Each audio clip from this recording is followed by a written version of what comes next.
Hey guys, welcome back to our channel. আমার নতুন একটা ভিডিওতে তোমাদের সবাইকে অনেক অনেক স্বাগত। তো আজকের ভিডিওটা শুরু করলাম অর্কর পাগলামি দিয়ে। তো তোমরা দেখো ও কেমন করছে। এটা করার পেছনে তিনটে কারণ আছে।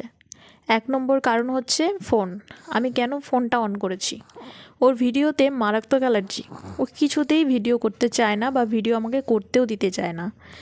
আর দু নম্বর হচ্ছে ও খাবে মধু। তো ওকে মধু দেওয়া হয়েছে, কিন্তু তাতে ওর হয়নি, ওর পুরো কৌটোটা ধরেই চাই, সেই জন্য খেপে গেছে। আর তিন নম্বর কারণটা হচ্ছে আমাকে এখন ঘরে যেতে হবে, আমাকে কোনো কাজ সে করতে দেবে না, ঘরে গিয়ে শুতে হবে এবং শুয়ে শুয়ে তাকে আদর করতে হবে। তো এটা হচ্ছে তার রোজকার বায়না, আমাকে সে কোনো কাজ করতে দেবে না। তো যাই হোক, এরম করলে কীভাবে হবে বলো তো। আসলে আমি ভেবেছিলাম ছেলেটা যখন বড় হবে আমি আমার এই ভিডিও করার প্রতি ফোকাস করতে পারবো খুব ভালো করে, কারণ যেহেতু আমি ভিডিও করতে খুব ভালোবাসি আর ভেবেছি আমি এটাকেই আমার প্রফেশন হিসাবে নিতে চাই, তো খুব ভালো করে আমি ভিডিও করতে পারবো। যখন বড় হয়ে যাবে একটু বুঝতে পারবে, আমাকে আর এতটা ডিস্টার্ব করবে না। কিন্তু দেখছি পুরো উল্টো হয়ে যাচ্ছে। মানে ও যতই বড় হচ্ছে আমার ভিডিও করার পরিমাণগুলো দেখবে কমে যাচ্ছে। ছোটোবেলায় হয়তো আমি একদিন দুদিন পর পরই ব্লগ দিতে পারতাম, কিন্তু যেহেতু এখন একটু বড় হচ্ছে ও এত দুষ্টু হয়েছে যে আমার পক্ষে কন্টিনিউ করা কিছুতেই সম্ভব হচ্ছে না। তো যাই হোক, দেখো সে এখন তার দাদুকে টেনে নিয়ে আসছে যাতে তাকে টেবিল থেকে মধুর কৌটোটা নামিয়ে দেয় আর সে ইচ্ছে মতো খেতে পারে আর কি। আসলে ছেলে খুব চালাক, জানে কাকে ধরলে কাজ হবে, জানে ঠিক যে দাদুকে ধরলে দাদু আমাকে ঠিকই দেবে, তাই দাদুকে টেনে নিয়ে এসছে। তো যাই হোক, একটা খুশির খবরও আছে। এই যে দেখতে পাচ্ছ একটা ওয়াটার বটল, এটা কেনা হয়েছে অর্কর জন্য, কারণ অর্ককে স্কুলে ভর্তি করা হয়েছে আর কাল থেকেই অর্ক স্কুলে যাবে। তো তোমাদের সঙ্গে অবশ্যই আমি পুরোটা শেয়ার করব। আসলে ভেবেছিলাম এই খবরটা খুব আনন্দের সাথে তোমাদেরকে শেয়ার করব, কিন্তু দুর্ভাগ্যবশত আমাকে এক সপ্তাহ পর ভিডিওটা দিতে হচ্ছে। মানে এই ভিডিওটা এক সপ্তাহ আগেকার করা, এডিট করা ছিল, কিন্তু আমি সময় করে উঠতে পারছিলাম না ভয়েস ওভার দেওয়ার, এতটাই খারাপ অবস্থা আমার। তো যার জন্য আমি প্রায় এক সপ্তাহ পর ভিডিওটা আপলোড করছি। তো এই যে আজকে ওকে প্রথম দিন স্কুলে যাওয়া, আজকে আমার জন্য একটা ভীষণই আনন্দের দিন। কিন্তু তোমরা দেখতে পাচ্ছ আনড্রেসে রয়েছে, তার কারণ এখনও তো যেহেতু সবে ভর্তি করা হয়েছে এখনও ড্রেস তৈরি করা হয়নি। আর আমি এই সোয়েটারটা পরিয়েছি তার কারণ ওদের স্কুলের যে ড্রেসের কালারটা সেটা প্রায় এরকম ধরনেরই, তার জন্য আমি এই সোয়েটারটাই পরিয়েছি। আর এই যে অর্কর বাবাই অর্কর জন্য স্পাইডারম্যানের একটা ব্যাগ এনে দিয়েছে। জানি না স্কুলে গিয়ে কি করবে, এখন তো আমাকে স্কুলে নিয়ে যেতে হবে, কারণ এখন গিয়ে সে শুধু ভ্যা করে কান্না করবে ছাড়া আর কিছু করবে বলে আমার মনে হয় না। আসলে এত ছোট বয়সে ওকে স্কুলে দেওয়ার একটাই কারণ, যাতে ও বাচ্চাদের সাথে মিশে কথাটা খুব তাড়াতাড়ি শিখে যায়। কথা বলে, কিন্তু অন্যান্য বাচ্চাদের যেমন সব কিছু খুব তাড়াতাড়ি হয়, ওর কিন্তু কথা বলা, হাঁটা, বসা সব কিছুই লেটে হচ্ছে, মানে লেটে হয়েছে। তো আমি চাইছি যাতে স্কুলে ভর্তি হলে খুব বাচ্চাদের সাথে মিশবে, তাড়াতাড়ি বড় হয়ে যাবে, আমি একটু শান্তিতে ভিডিওগুলো করতে পারবো, নিজের কেরিয়ারটার দিকে এবার একটু ফোকাস করতে পারবো। যাই হোক, আমরা সবাই চাই যে ও স্কুলে যাক এবং বাচ্চাদের সাথে মিশুক, তাতে ওর ব্রেন এবং বডি দুটোরই ডেভেলপমেন্ট তাড়াতাড়ি হবে। সেই জন্যে ওকে প্লে স্কুলে ভর্তি করা হয়েছে। আর এখানে দেখো আমিও রেডি হয়ে গেছি, কারণ আমি ওকে দিয়ে আসতে যাব। আর আমাকে তো এখন বেশ কিছুদিন ওর স্কুলের বাইরে বসে থাকতে হবে, কারণ আমি জানি এই ছেলে আমাকে ছাড়া একদমই থাকতে পারে না। তো স্কুলে গিয়ে কী করবে সেটা নিয়ে আমার যথেষ্ট ভয় রয়েছে। তো যাই হোক, দেখো এখন আমি একটু আদর করে দিচ্ছিলাম ওকে, ওকে বলছিলাম আন্টিদের কথা শুনবে। আর ও কিন্তু বুঝতেও পারছে না যে ও কোথায় যাবে, কী ব্যাপার, কিন্তু ও জানে ও কোথাও একটা যাবে। আর ও ঘুরতে যেতে যেহেতু খুব ভালোবাসে, তাই ও খুব খুশি। আর এদিকে দেখো শ্বশুরমশাই এদিকে টোটো দাঁড় করানোর জন্য কিন্তু গেটের বাইরে দাঁড়িয়ে আছে। আর আমাদের গেটটার অবস্থা তোমরা দেখতেই পাচ্ছ, টিন দিয়ে পট্টি মারা হয়েছে। তো দেখে মনে হচ্ছে গেটটা ভাঙা, বা সবাই সেটাই ভাববে দেখলে, কিন্তু একদমই নয়, গেটটা কিন্তু পুরো ঠিক আছে। এটা হচ্ছে আমার শ্বশুরমশাইয়ের কারুকার্য। তার কারণ এই যে আমাদের গেটের ভেতরে দুটো আম গাছ আছে, সেই আম গাছ দুটোতে খুব সুন্দর আম হয়, যেটা গেটের বাইরে ওই ফাঁকা ফাঁকাগুলো দিয়ে দেখা যায়, লোকে নজর দেয়। তাই আমার শ্বশুরমশাই ভালো গেটটাকে পট্টি মেরে রেখেছে যাতে কেউ দেখতে না পায়। তো এই যে এটা হচ্ছে বাবানের স্কুল। তো স্কুলের সামনে বেশি ভিডিও করা উচিত নয়, সেই জন্য খুব অল্পই ভিডিও করেছিলাম। আর স্কুল ছুটি হয়ে গেছে, আমি চলে এসেছি বাড়ি।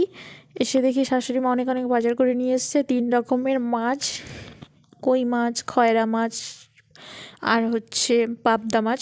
তো এই মাছগুলোকে আমি এখন ধুয়ে পরিষ্কার করে নিয়েছি, আর সবজিগুলো একটু ঠিকঠাক করে নিলাম। আর আমরা শাশুড়ি বৌমা দুজনই ভাগে যোগেই রান্নাটা করি, তার কারণ অর্ককে ওরা বেশিক্ষণ দেখতে পারে না, যেহেতু ও ভীষণ দুষ্টুমি করে। ওর সঙ্গে ওদের যেহেতু বয়স হয়েছে, এত দৌড়াদৌড়ি করতে পারে না, তো যতটা সম্ভব হয় উনি বেশিরভাগটা করে, আমি একটু কমই করি। আমি বেশিরভাগ সময় অর্ককেই একটু দেখাশোনা করি। তো যাই হোক, আমার ভাগে পড়েছিল আজকে মাছ ভাজা আর বাঁধাকপি রান্না করার। সকালে টিফিনের জন্য একটু বেগনি ভাজতে বলেছিল, তো সেগুলোই আমি এখন করছি। তো বেগনিগুলো খুবই অল্প তেলে ভাজা হচ্ছিল, যার জন্য ফুল ছিল না, কারণ বাড়ির সবাই মানে বয়স্ক লোক, রুগী মানুষ, সেই জন্য সবাই একটু তেলটা কমই খেতে চায়, যার জন্য একটু কম তেলেই যেমন হয় তেমন করেই ভেজেছিলাম। আর এদিকে যেহেতু আমি বাঁধাকপি রান্না করবো আগেই বললাম, তো সেই জন্য আমি এদিকে আলু ভাজছিলাম। আলু ভেজে মটরশুঁটি, টমেটো সমস্ত কিছু দিয়ে আমি বাঁধাকপিটা সুন্দর করে রান্না করে নিয়েছিলাম।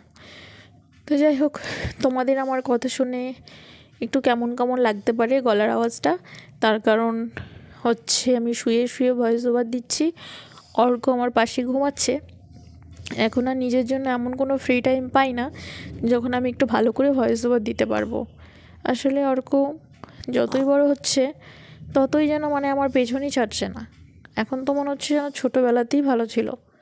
তো যাই হোক, কী করা যাবে, এটাই জীবন, এভাবেই চলতে হবে। আর আমি যেহেতু ভিডিওটা করবই, এটা ছাড়া আমি থাকতে পারবো না, তাই সপ্তাহে একদিন হলেও চেষ্টা করব ভিডিও দেওয়ার, যতদিন না ছেলেটা বড় হয়। এভাবেই আমাকে চলতে হবে, কিছু করার নেই। বাড়িতে এখন অনেক মানুষ আছে, শ্বশুর শাশুড়ি আছে ঠিকই, কিন্তু ও যদি না থাকে তাহলে কে কী করবে? কারোর কাছে থাকবে না, সারাদিন মায়ের কী বলবো আর কোলে ঝুলে থাকবে। তো এই তো ব্যাপার। দেখা যাক, স্কুলে দেওয়া হয়েছে, যদি এবার ঠিক হয় আস্তে আস্তে। আর স্কুলে দেওয়ার ব্যাপারটা হচ্ছে, স্কুলে ভর্তি করার পর থেকে এক সপ্তাহ স্কুল গেল, তারপরে এক সপ্তাহ মারাত্মক শরীর খারাপ। এক সপ্তাহ নয়, 3-4 দিন স্কুল গেছিলো, তারপরে মারাত্মক শরীর খারাপ। আবার এক সপ্তাহ স্কুল পাঠাতে পারিনি। বাড়ির প্রায় অর্ধেক মানুষই এখন অসুস্থ, ঠান্ডা জ্বরে ভুগছে, এই তো পরিস্থিতি। তো যাই হোক, রান্নাবান্নার পরে আমি অর্ককে নিয়ে চলে এসেছিলাম ছাদে, আর ওকে এখন ধরিয়ে দিয়েছে একটা আপেল। তো এখনও আপেল খাবে, একটু খেলবে, আমিও একটু রোদে বসবো। তারপরে নিচে নিয়ে গিয়ে আবার স্নান করিয়ে আমি স্নান করে পুজো দেব। আর এদিকে দেখো, যে গাছগুলো আমরা লাগিয়েছিলাম, এই টমেটো গাছে কিন্তু অনেক ফুল এসছে, আর ছোট ছোট দুটো ক্যাপসিকামও হয়েছে জানো। তো নিজেদের বাগান মানে লাগানো গাছে যখন ফল হয়, ফুল হয়, তখন সত্যি দেখতে খুব ভালো লাগে, মন থেকে একটা শান্তি পাওয়া যায়, তাই না? আর এই যে আমার ক্যাপসিকাম গাছটা, এই যে দেখতে পাচ্ছ তোমরা, ফুল এসছে। তো ছোট্ট সাইজের একটা ক্যাপসিকাম ধরেছে, আশা করি খুব তাড়াতাড়ি বড় হয়ে যাবে। তো বড় হয়ে যাওয়ার পর আমি তোমাদেরকে অবশ্যই দেখাবো কেমন কি হলো না হলো।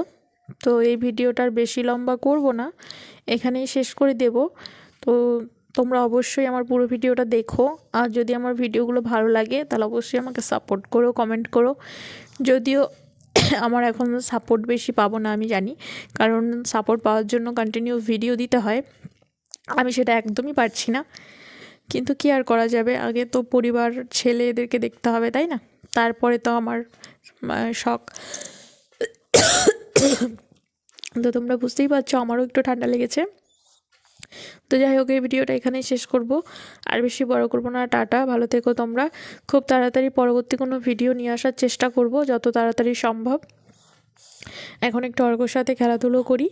এই যে ছাদে এসেও চুপ থাকে না, শুধু দৌড়াতেই থাকে, আর দেখে দেখে রাখতে হয়, কারণ ছাদের ধারে যে বাউন্ডারিটা দেখতে পাচ্ছ তোমরা, সেখান দিয়ে উঠে পড়ার চেষ্টা করে।